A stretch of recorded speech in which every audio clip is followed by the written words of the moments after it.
One thing we really wanted to do at the start is deliver on great player fantasy. And as we started diving, we had two emerging player fantasies that were awesome, the Shinobi and the Samurai. What we didn't want is try to dilute them into one fantasy. We really wanted to explore both sides. So that's something where we said, well, we need two characters. The setting that we had, the Azuchi Momoyama period in feudal Japan, was in such a nuanced time. So it was really interesting to be able to work with dual protagonists and develop these two characters as individuals, because we really had the opportunity to explore this era by playing off these two different perspectives. As we worked our way through it and came up with a dual protagonist, it became very clear that Naoe is the stealth character and Yasuke is the fight character. Speed and agility on one side, then brawn and strength on the other. They differ in every possible way we could make them differ.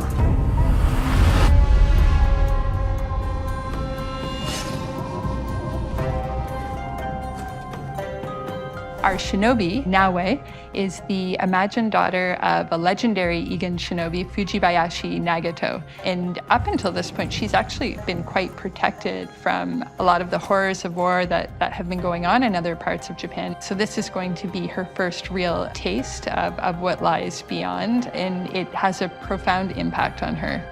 I wanted to have the stealth as a core pillar in Assassin's Creed Shadows. Player will recognize the classic Assassin's Creed experience in Naoe, but we're adding a lot of things that make her super unique, so she's the best assassin ever. We wanted Naoe to be extremely fast, efficient, acrobatic.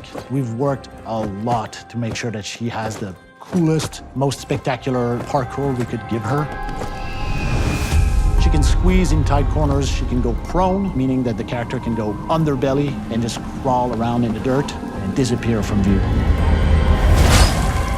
We really wanted to leverage all the light elements that come with our new tech and use it in a core way for our Shinobi fantasy specifically. So what that means, at night, you have to read the environment and hide in the pockets of shadows that are cast naturally in the world. And that affects how NPCs can see you and if they can sense you at all. What we want the player to experience is the feeling of being the predator. So you feel like a ninja, you can break light, you can vanish in the shadows, and you're flipping on roof with the physics-based grappling hook, so the stealth is more rich than ever, and you really feel that she's like a blade in the shadows. Yasuke is our first historical protagonist in Assassin's Creed. What we know about Yasuke historically is just a bit, but it was enough to get the team really excited about the opportunity to work with him as a character.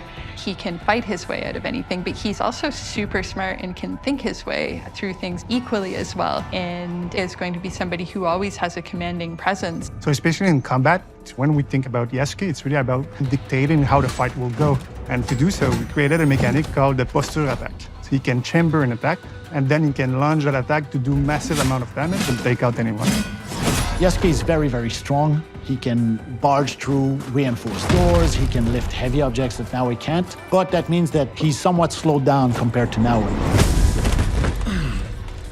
That hurts. On the ground, that's where he shines.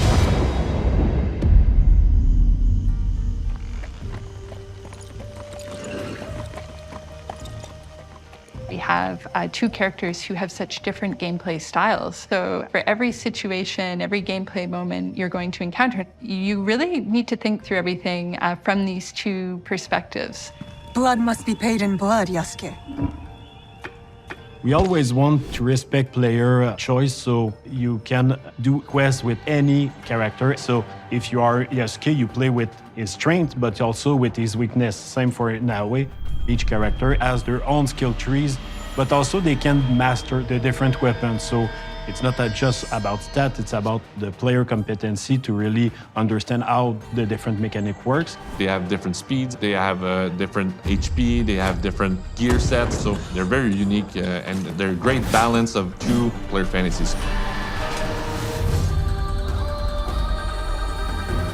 The most exciting part of having our dual protagonist is the distinction and the fact that they don't really overlap. Narratively, they have common goals and they are aligned on what they want to do, but the way they go about it is drastically different. Sometimes playing Naoe, even if you're very good, you'll hit a wall and some enemy is gonna kick your ass and you go, you know what, let me switch. And the same is true for Yasuke. Sometimes you'll get a setup, a couple enemies are high on rooftop that you cannot quite reach and having to go, you know what, let me switch back to Naoe. And having this push-pull that players get to experience of which characters is good in what situation, it gives us lots of levers to play with and try to break the mold, I think is the most fantastic thing we've achieved with our dual protagonist from a gameplay perspective.